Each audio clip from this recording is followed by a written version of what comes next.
Welcome to Cult Connections. Let's see what we are taking a sideways look at today. Hello everyone and welcome back to Cult Connections. So it's a very happy 2022 to all of you, and it's a very happy 2022 to the hardest working man in indie podcasting. It's Mr. Mark Plant. How are you, Mark? Ian, Happy New Year. I'm very well. Are you? Yeah, I'm absolutely fine, mate. Yeah. So fresh from, I think, appearing on about 20 other their podcasts, Mark. We are shining our beacon of hope and the positivity and the knowledge, etc., onto a brand the new year. And this episode, it's all your fault, isn't it? It is, yeah. I was watching The Lighthouse on Netflix one night, and I think I messaged you, or I did the Vintage Video Discord group, said this is what I'm watching now. Can you think of any other films, Ian, that have got lighthouses in? Mm-hmm. Yeah. You, of course, you, he who knows all, cult TV, film, and whatever, came up with a couple of ideas, Yeah, and then definitely. I threw another one in, and here we are today. So we absolutely have a great lineup for this one, and it's all about lighthouses, and obviously we will start with 2019's The Lighthouse, which, let's face it, Mark, is absolutely bonkers. It is mad, off the wall, but it is better than mid-90s Geordie songsters, the Lighthouse Family. So that's got to be something. Your face makes me realise I've just reminded you of something that you did deeply seated down in your subconscious. Well, funnily enough, I was thinking of the sort of titles for this episode. I haven't actually nailed one down yet. I was thinking they're the Lighthouse Family, and I was like, no, because they were shit. So, I certainly was never lifted by their music. No. So no bland pap here. Thank you very much. So anyway, so the Lighthouse, which is basically two lighthouse keepers try to maintain their sanity while living on a remote and mysterious New England island in the 1890s. They're directed by Robert Eggers. It's his second film. And it's a double-hander, basically. So it's the ever fabulous Mr. Willem the Dafoe and the rather they're sort of divisive, I would say, Robert Pattinson. But I absolutely loved it. It was a great film. Yeah, it's there's a lot going on, and at the same time, there's now happening throughout the whole thing. Yeah. And it's got a love just a sort of tone. So it starts out, it's quite sparse, and there's not much happening, like you say.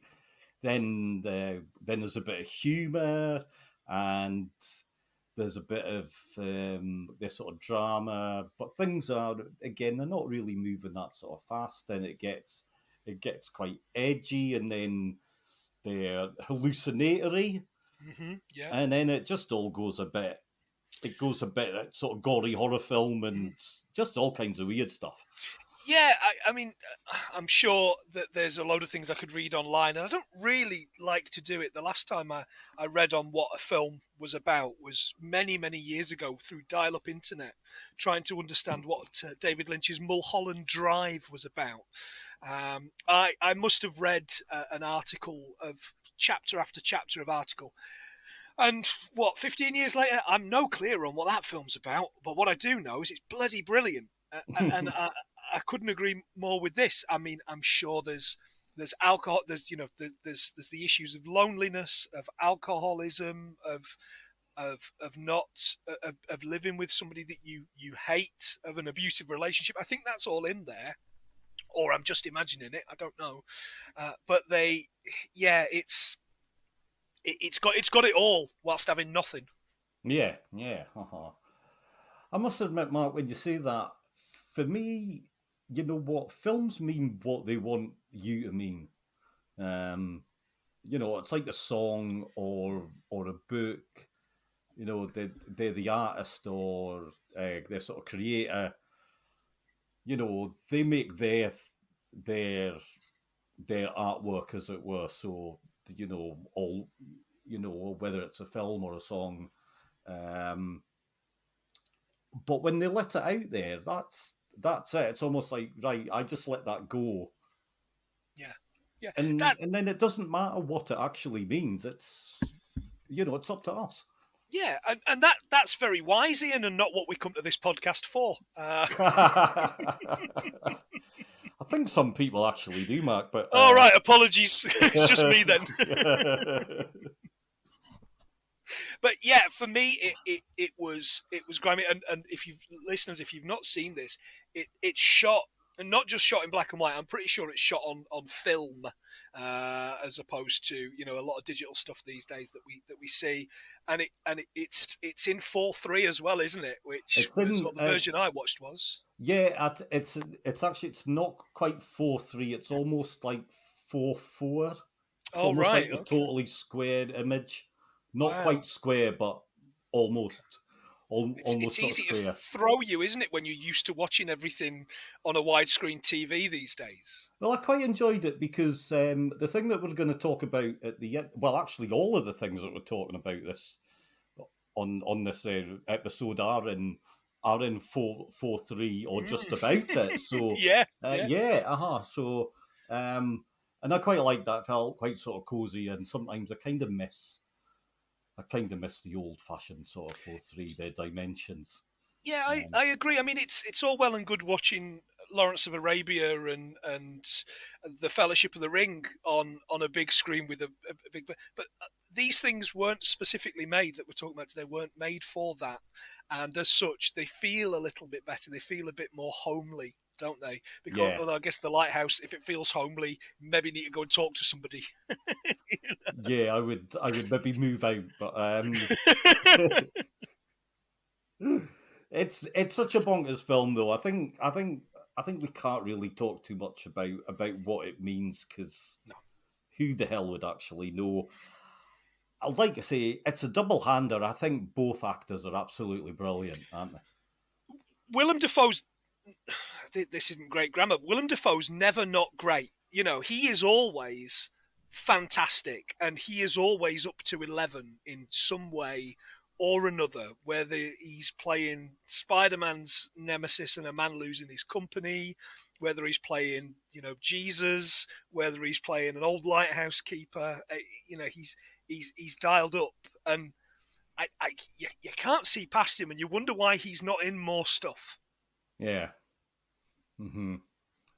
Yeah, he is. He's absolutely superb, I must admit. And there's almost, I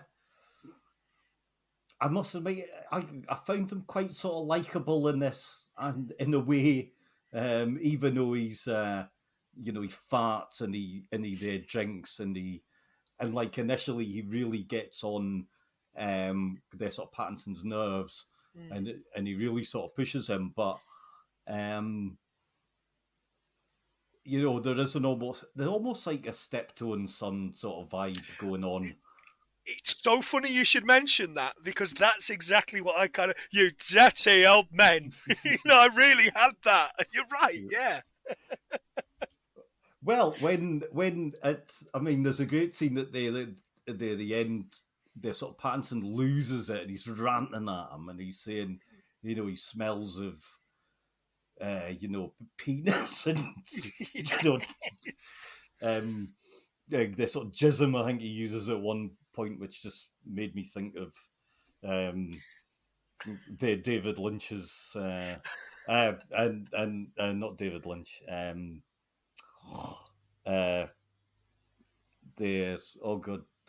old David, the Cronenberg. Yeah. Okay. And okay. And he's just like launching it at him, but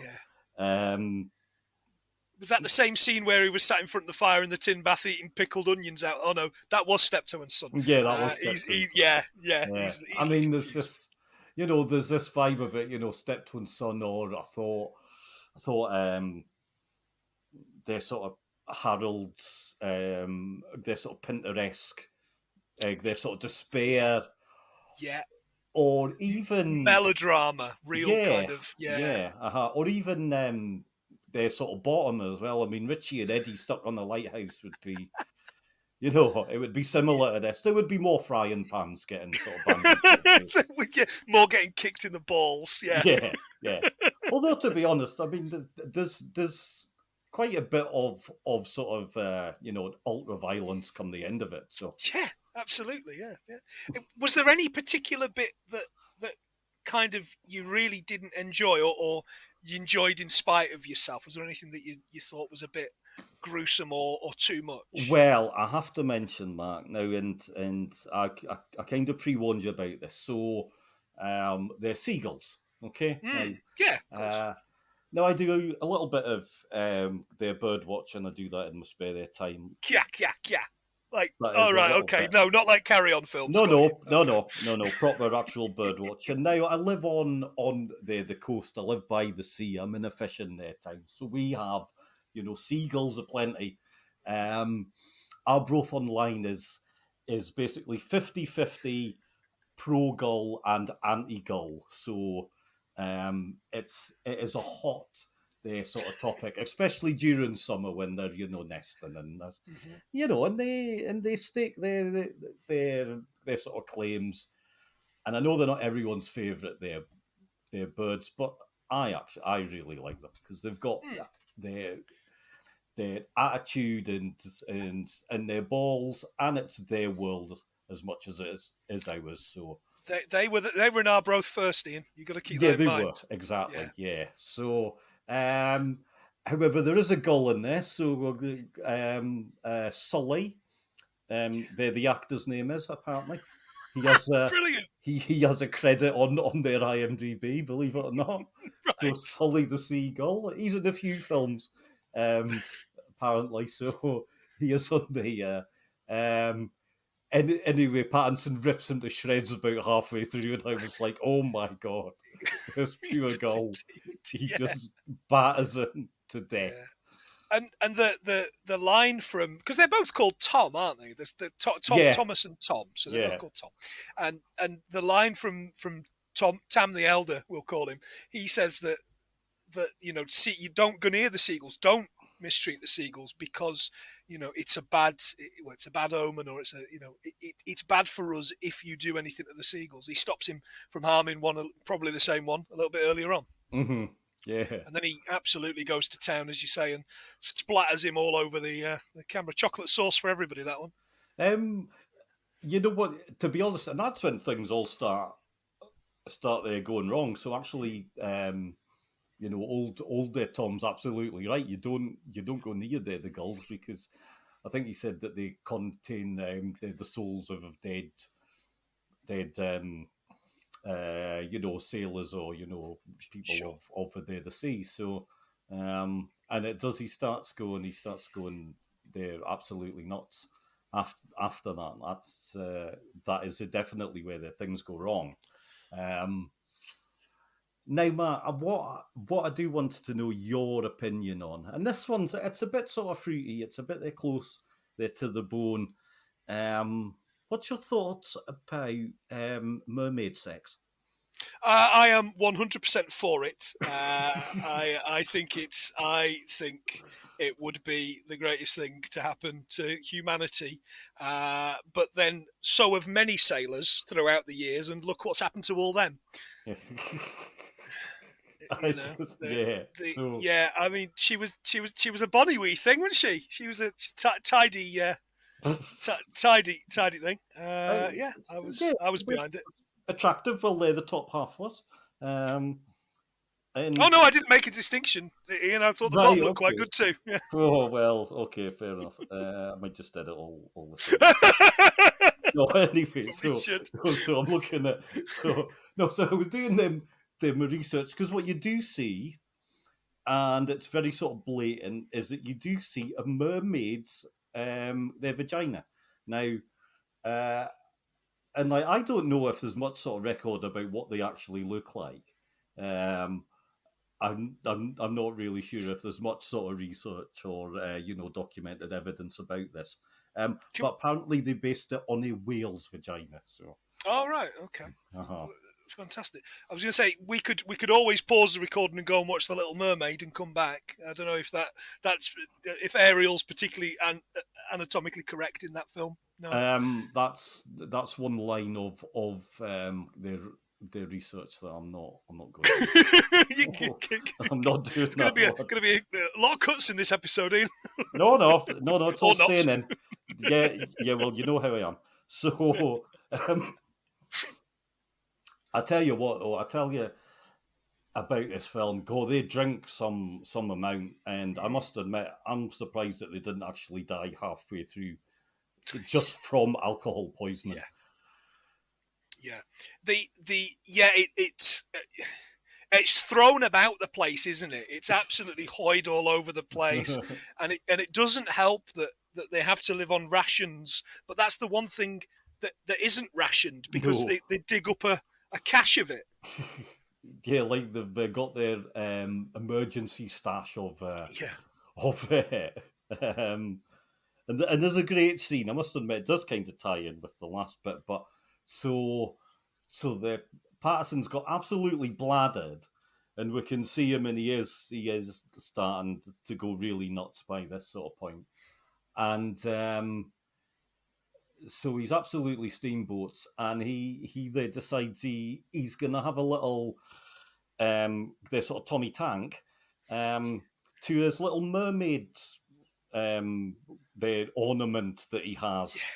Yes. So, but I'm like, there's no way you've had so much to drink. You're not. That's not a 5-minute shuffle, is it? It isn't. No, absolutely not. Did you, on the subject of Pattinson and moving it as quickly along as I can? Did you? What do you think to Pattinson as an actor? Because I thought he was I think he was fantastic in this. I really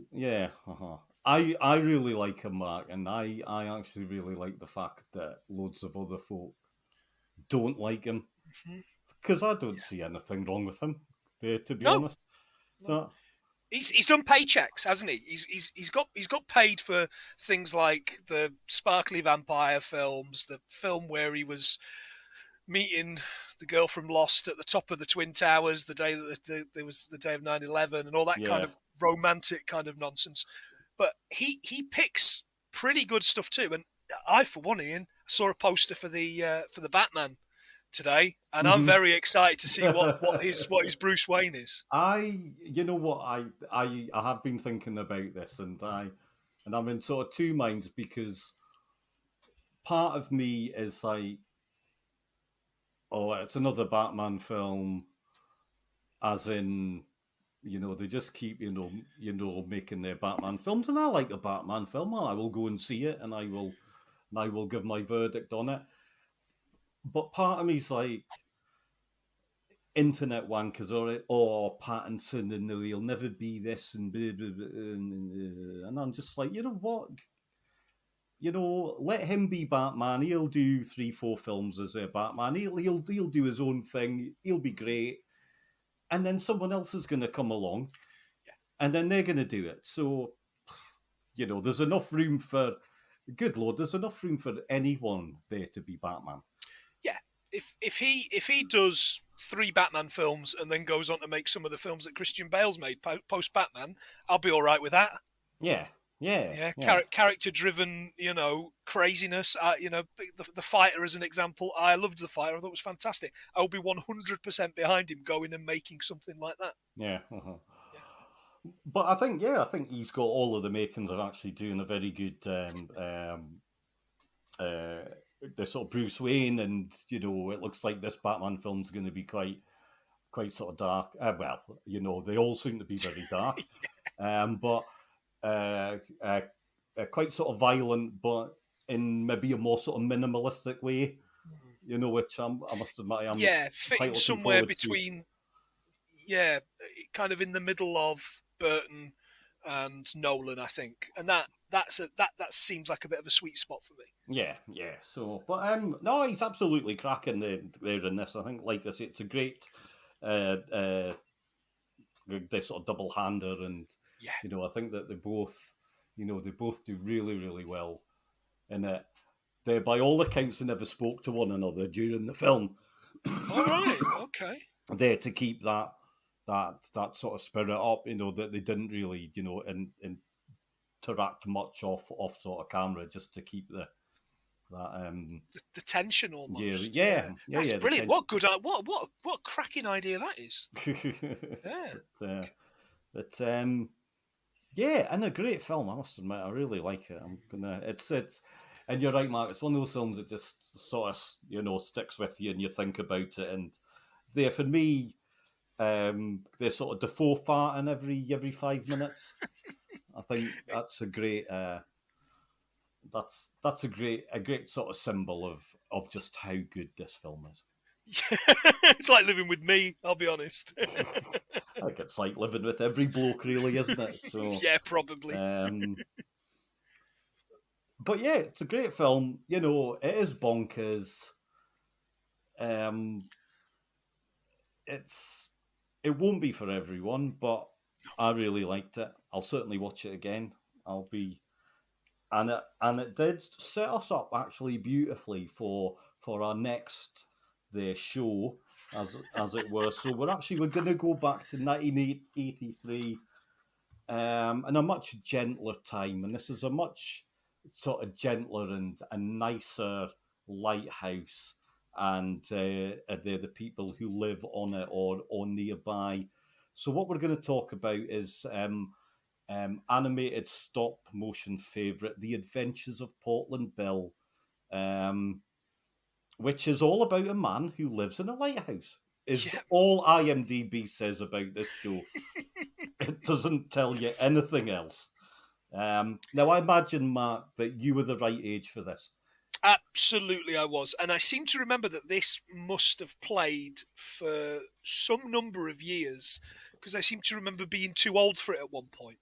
So, yeah, it's sweet, it's kind. There's very little peril, although there is a little, certainly in this episode. But there's little peril that can't be fixed with kind of pulling together and being a good community. And Yeah. and I love that. I It's a Wonderful Life is my favourite film, bar none, bar absolute none. And that's about pulling together as a community to help out one of your own. Yeah, and it's only 5 minutes long, which is even better. So, Yeah. but you're absolutely right. So, ran from 1983 to 1986. Right. Yep. So 5 minute long. I couldn't actually find out how many episodes that there were, but I would imagine there's a good handful.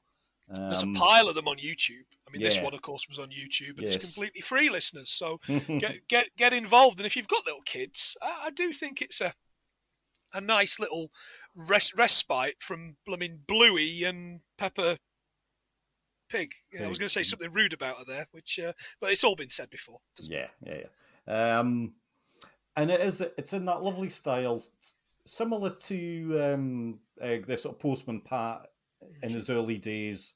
They were the stop motion, their sort of figures, and it's just really nice. So, but the episode that you chose is the shopping list. So Yeah. So Bill, Portland Bill, he's actually he's on there, the mainland. I'm going to talk about this a bit sort of further on, because I watched a few others and I was like, okay.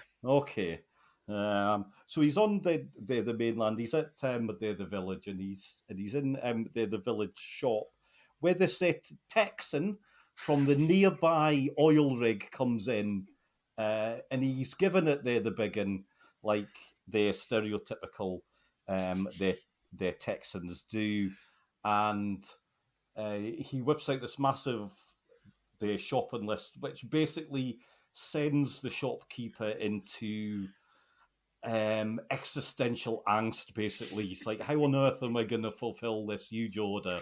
But the Portland Bill, he rallies everyone round, and they save the day, don't they? Yeah, everybody gets together. It seems everybody's growing veg, and it doesn't matter what time of year it is because all the veg is ready together. I had a bit of an issue with that, but then it is a children's stop motion cartoon from 1983, so I need to chill out. But yeah, everybody's happy to help out. But I really liked the Texan stereotype. He's like the Texan rich Texan oil guy out of The Simpsons. Very much so, But it all turns out very sort of nicely. You're right, Mark. I was amazed how sort of quick the bread got made.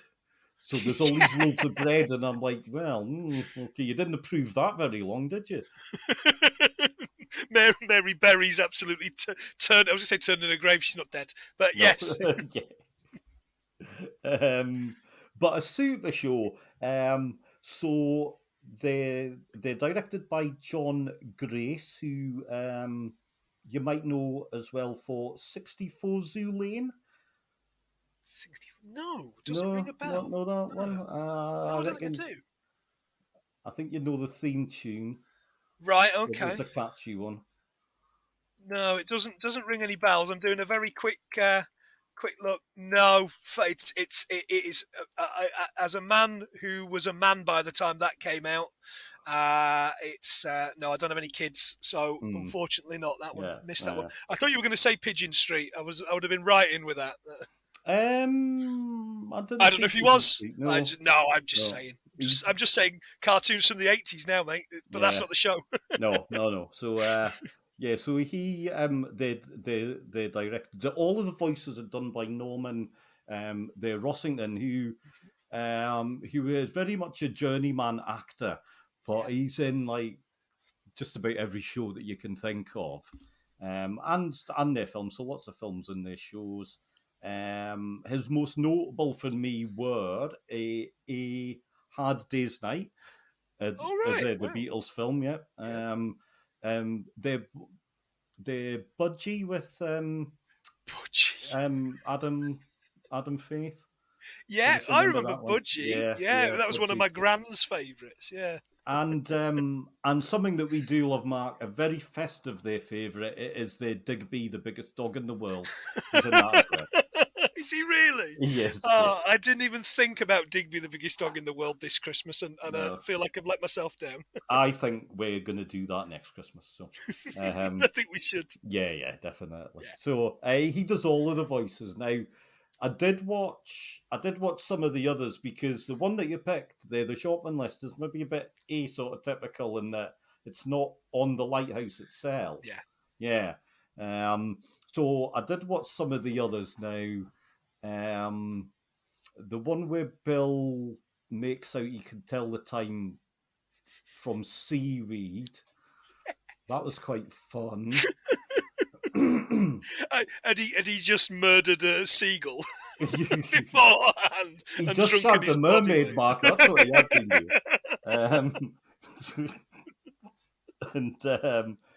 And then there was another one where he shares this lighthouse. So there's the Portland Bill, and there is Ross, and there is Cromarty. So the one is a Scotsman. The other one I think is meant to be Scouse. I think so. Yeah. So anyway, Norman the Rossington does all of the voices. I must admit he does them quite well. I don't think he sings the theme tune though.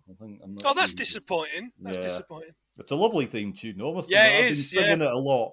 Yeah, so have I. just going round to the house, but it's been up there with Good Morning Baltimore for me. Oh yeah, which is a great song, isn't it? As you well know, every morning when I every bloody morning when I message you, good morning, Baltimore. I tell you what I loved about this, so Mark, is that there's that innocence about it, and it's nice to go back to this sort of childhood and actually watch something that just brings those sort of memories back. But it's sweet and it's wholesome, and it shows us a world where actually we all get on, and it's not full of drama. It's certainly not full of murdering sort of seagulls and such like.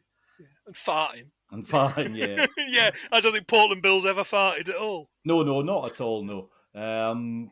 But it was really nice, and it did sort of take me back, because I do remember watching this. I would have been too old for the target audience. So 1983, I was 10, Right. but I did watch it, because it was only 5 minutes. So Yeah. why would you not? And it's stop motion, and I think it's an art. I would have absolutely loved to have seen Portland Bill fight some skeleton warriors on the beach. Would have been absolutely superb, or a Medusa. Well, again, yeah, another sea-based epic, yeah, definitely. Yeah. I think maybe Portland Bill versus the Titans. Yeah, that's Yeah, and yeah, absolutely. And there's definitely some Sinbad related stuff, which I guess will eventually bring us on to the star of our next show, the bad guy out of one of those Sinbad movies. It's See where I'm going? Well, yes, yeah, that's oh dear. So anyway, so you're right. So we've had the Lighthouse, the crazy Lighthouse. We've had a familiar childhood favourite in there, Portland Bill. We're going to move on to another childhood favourite. It's a childhood favourite of mine. Now, Portland Bill, as we say, is a very comfortable world that makes us feel safe. Now, this world absolutely does not make us feel safe. In fact, we were probably hiding behind the sofa, as it were. And I'm finally getting round to speaking about the one show that I truly love and I have consciously avoided doing on this podcast. But we are doing Doctor Who, and it's 1977's The Horror of Fang Rock. And I just love this one. This is a great little Doctor Who story, and it is a little story as well. It's a nice, self, the sort of contained story. But now I watch a lot of Doctor Who. I watch a lot of vintage Doctor Who, Mark. But how did you find going back and watching it? I've just recently signed up to a particular British subscription service, which has got all of the vintage Doctor Who's on, and I promised myself I would watch more, although I don't have the time to watch them all from the start, which I would like to do.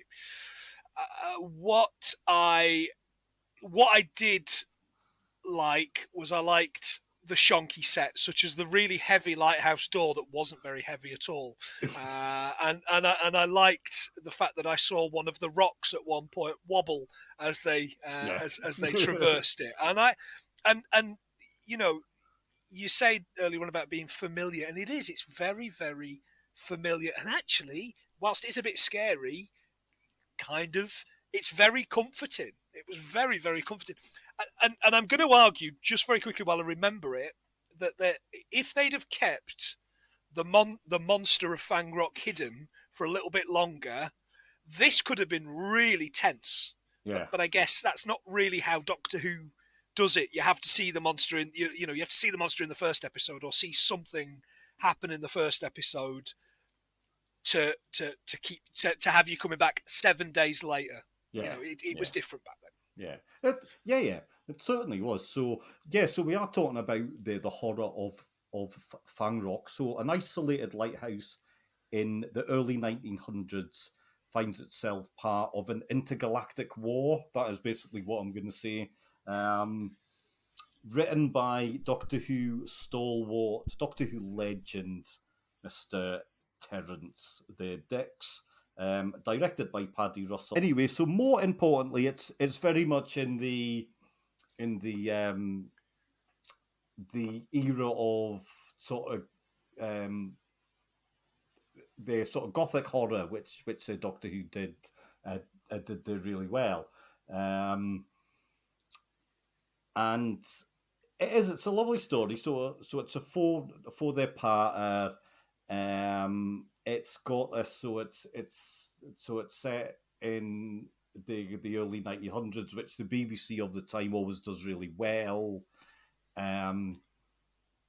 It's got a smaller cast. There's not many sets. The episodes are basically sort of 23 minutes long. it skips along really nicely.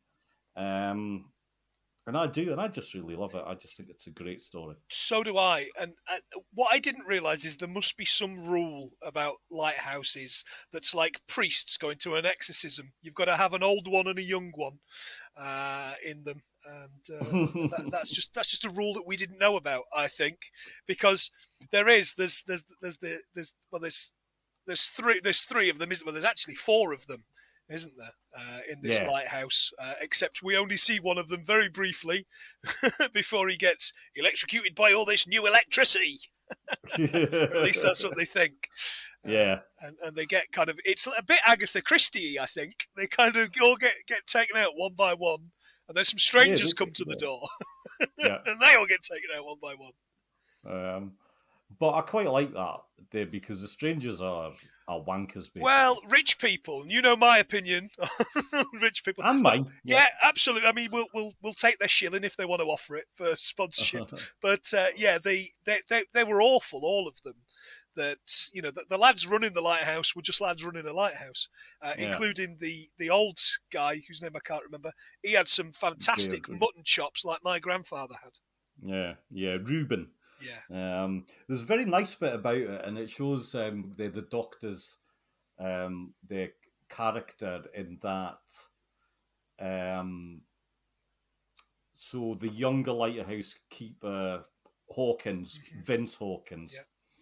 The doctor's the only one who calls him Vince, and all of the poshos call him Hawkins. Yeah. So, and it's like, nah, fuck you.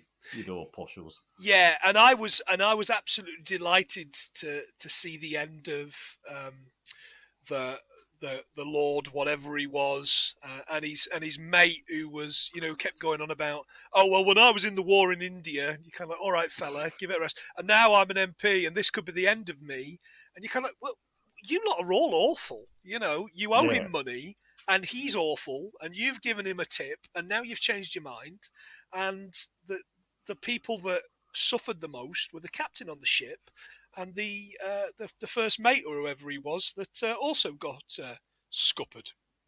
Yeah. And they don't care, and they go on being horrible to all of the ordinary people, as it were. And barking orders, and they're expecting. Funnily enough, this is one lighthouse where they did say, no, there's absolutely no alcohol on it. I did think that, and all I could think was, oh, right, maybe there's a cache somewhere that you can dig up. So you can get me a brandy, and Hawkins, Vince, decides to help out the female character, the secretary, who is also awful. Yeah. She is obviously really put upon, and but she's got this. She seems to have this kind of Stockholm syndrome of her awful boss, that when she finds out he's dead, she decides to turn on everybody else. And and the only people that really keep their head are our main characters. Who, I mean, the Doctor will always keep his head to an extent. Yeah. But he arguably isn't in it much. Would you agree that there's a lot of this where the Doctor isn't in the scenes? He kind of just nips in and out. Well, I mean, that's quite. That's. I think that's maybe something that we see a bit more of in older Who, whereas the Doctor isn't perhaps always the focus, or the Doctor almost isn't always they're the person who really drives the story forward. Yeah. So that's not sort of known. And I suppose as well, it's probably a bit of how do we shoehorn the Doctor into, like you say, a fairly standard sort of murder mystery. Yeah. So is the Doctor Jack Burton in this one then? is that what's going on? I'm not saying he has absolutely no control over anything that's happening, but he's not very much like Jack Burton. He's kind of to the side of the main story. In a way, yeah. I think what we do have to mention, so we are talking, so it's 1977, so it is Tom, the Baker, and he's just on that cusp of this is the time where Doctor Who started to just get a lot more sort of jokes, and the sort of Baker himself started to get a lot more free reign when he was doing the role. So at this point, they do still manage to rein him in a bit. So Tom Baker, they're the lovely Louise, the Jameson, as the Leela. Yeah. And it's I think sort of Baker's fairly much. He's almost at the peak of his sort of power at this stage. Yeah. Yeah. He really feels alien and sort of enigmatic, and yeah, absolutely, and that's Baker all over, isn't it? It's almost like it was the role he was born to play, and he doesn't do any kung fu, and he doesn't drive an old car, and it's a very, very different from what we saw previously, and then again it's different again when we move on. And I think that's why there's a lot of people out there who would say that Baker is their favourite. And I think there's a lot of, dare I say it, and you've got a lot of American listeners.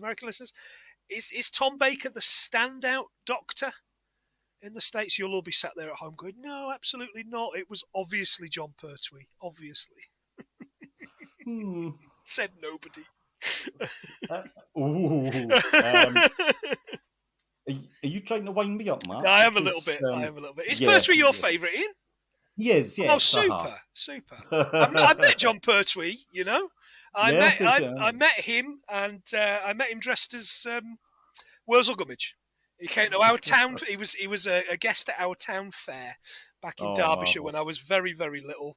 And Aunt Sally was there as well. So that's Una Stubbs, two actors no longer with us. But yeah, wonderful stuff. All dressed up. Did a full day, as my mum remembers. I was only 2. I was very little, but I remember meeting him and loved it on the TV. Horrified when I met him.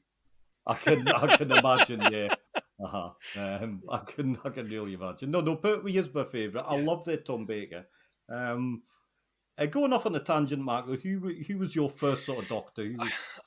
I'm a little bit, just a shade younger than you, of course, and although you wouldn't be able to tell necessarily for listeners, but my favourite is Peter Davison, and I've got a very, very, very soft spot for Sylvester McCoy, although I think we might have seen darker with another series of McCoy, but it wasn't to be. Oh. I think it's an interesting point. I think the McCoy's last season, they really hit a good sort of point there. Those last 4 stories are generally really good. If my friends are listening, they are probably laughing because I do take the mick out of that era quite a lot, but they are really good. They are really good. Their stories. However, we're not talking about the rot had already set in with Ken Dodd, though, hadn't it? So what can you do? That's a great. I really like that story. So do I. Ken Dodd's brilliant, Ken Dodd's excellent. But his dad's dog's dead, so The Jimmy Tarbuck was there a couple of weeks ago, Matt. Yes, of course he was. Yeah. Oh dear. So anyway, so Tom the Baker, Louise the Jameson. It's interesting. So this was the second sort of pairing for sort of Baker. So the Sarah Jane Smith had been his first companion, and then the Louise Jameson came along. She was wearing clothes in this one. She was. I was disappointed, but they were. The line at the start is, I don't think this is Brighton at all. In fact, it doesn't even look like Hove. It was a great line. Oh dear. I think it takes him at least another 2 years to get to Brighton. Oh right, okay. Yeah, so at the start of actually probably one of the best Doctor Who stories ever. They're the city of the death. No, it's the city of death. Oh my god, my Doctor Who knowledge is just is And you're absolutely badging. terrible at the moment. No, it is the City of Death, and they're sitting on the Brighton Beach. Yeah. Oh yeah. Him and Romana too. Mm-hmm. So, yeah. God, my brain really has turned to mush. Too much Please Portland do not. Billy, and that's the problem. Yeah, I think so. Too much mermaid sex. Well, yes. Thankfully, there is no mermaid sex in Doctor Who. No. There is, however, so they are so this in sort of Doctor Who lore. This is quite an interesting part. So we'd already had a couple of stories with the Sontarans, who, funnily enough, have just been in the last Doctor Who series. Yeah. They're the Flux, so that's all about. They are one of the main their sort of characters in that. But what we get to meet in Horror of a Fang Rock is a Rutan, which is the Sun Taran's biggest sort of enemy, as it were. So they've waged an endless war against each other. It sounds like at that point the Rutans are getting their sort of beat, but they're a bit crap, aren't they? They're rubbish. Yeah, it is the least scary thing I have ever seen. And bearing in mind, I've seen a Dalek go upstairs. So, yeah.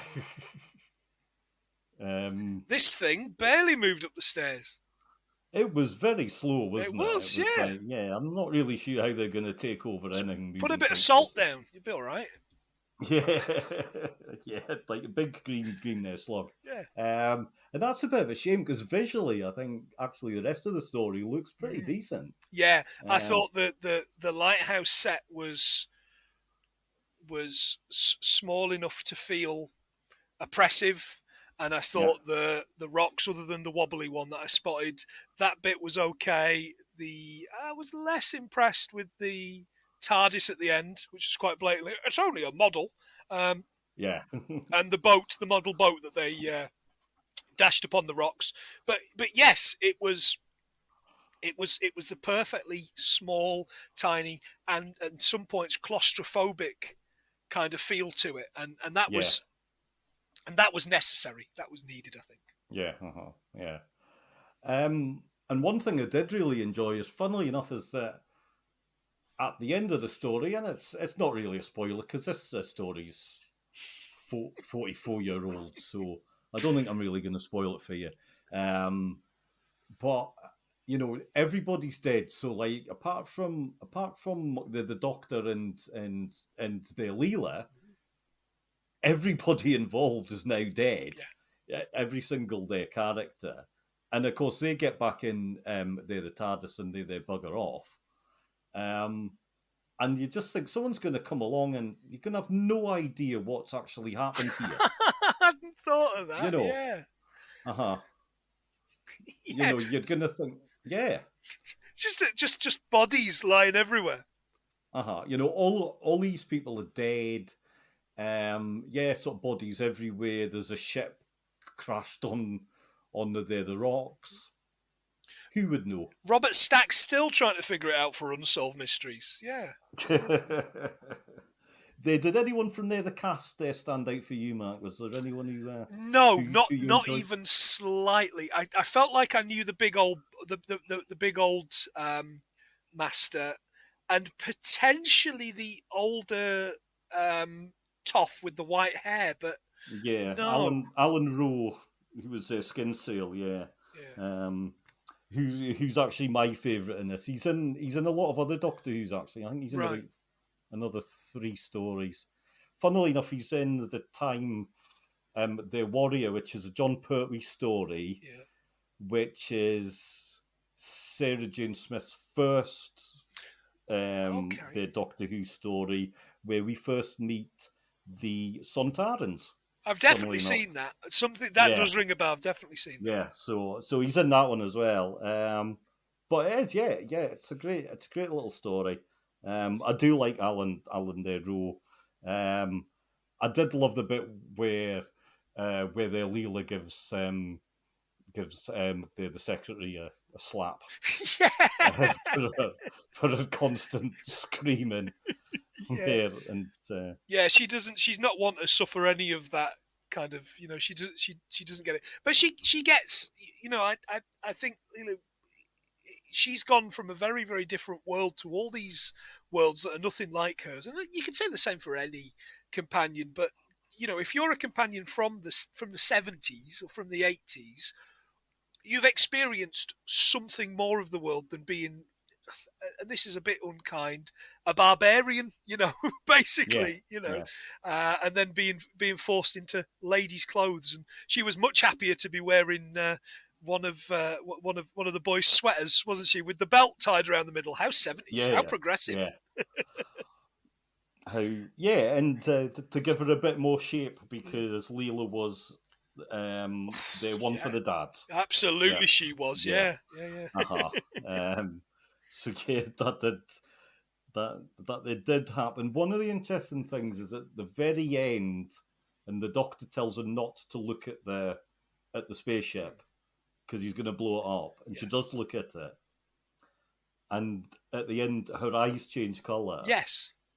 Now that was a deliberate mark, so because up until that point, Louise Jameson had been wearing contact lenses to make her eyes look brown, Yeah. and she didn't like them, and they were like, right, how do we do it so that she goes back to having blue eyes?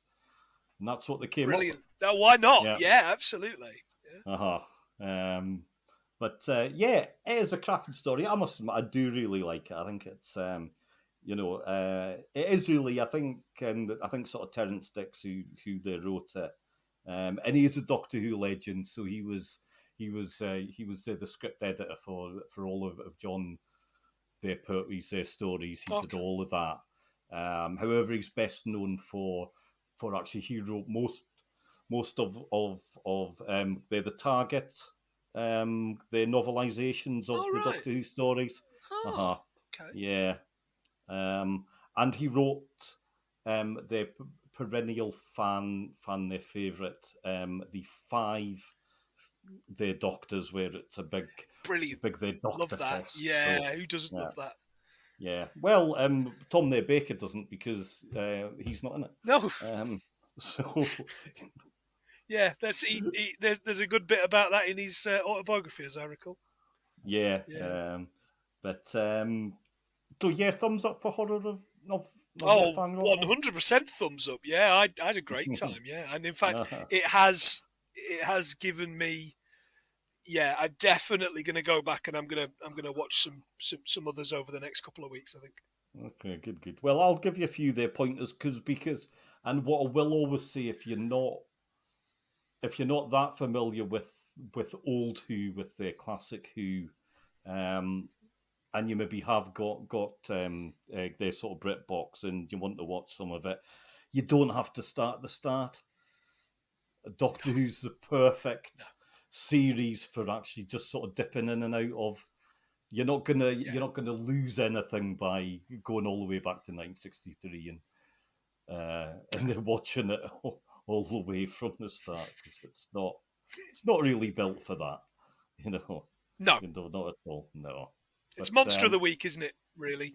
yeah, exactly. So if you want a Dalek story or whatever, then don't yeah. Anyway, Yeah. don't watch that one first. So yep. So actually, for all three Lighthouses, Mark, a big thumbs up. They were all absolutely brilliant. They absolutely have shone a light into their 2022. A great way Who writes to. this? Unfortunately, I do. I might sack myself, but no, it's a great way to start the season off. So thank you very much for their coming up with this one. It's all your fault. Oh, I'm really glad it could have been a real rocky start. There's such a outcrop of episodes. It would have been. Well, there's some of